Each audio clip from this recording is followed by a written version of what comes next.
Suicide, ఆత్మహత్య. దీని గురించి తెలుసుకునే ముందు ఎమైల్ డర్ఖైమ్ అనే ఒక ఫ్రెంచ్ సామాజిక శాస్త్రవేత్త 1897లో తాను రాసుకున్న పుస్తకం సూసైడ్లో ఒక సిద్ధాంతాన్ని చెప్పారు. తక్కువ సామాజిక సమైక్యత వలన ఇగోయిస్టిక్ సూసైడ్స్ కలుగుతాయని. ఉదాహరణ, పెళ్లి కాకుండానే తల్లి అవడం. ఎక్కువ సామాజిక సమైక్యత వలన ఆల్ట్రూయిస్టిక్ సూసైడ్స్ అవుతాయని.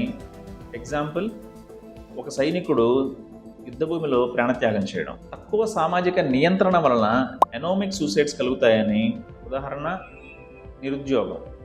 ఎక్కువ సామాజిక నియంత్రణ వలన ఫెటలిస్టిక్ సూసైడ్స్ కలుగుతాయని. ఎగ్జాంపుల్, కుల వివక్ష, ఖైదీలు, ఇటువంటివి. కానీ ఆయన పైన చెప్పిన నాలుగిట్లో నాలో జరిగే మానసిక సంఘర్షణ, నా వ్యక్తిత్వ కారణాలు విస్మరించారు. ఏది ఏమైనా మొట్టమొదటిసారిగా ఒక ఆత్మహత్య సిద్ధాంతాన్ని ప్రచురించడం గమనార్హం. ఇది ఆత్మహత్య నివారణలో పెద్ద పునాది వేసింది.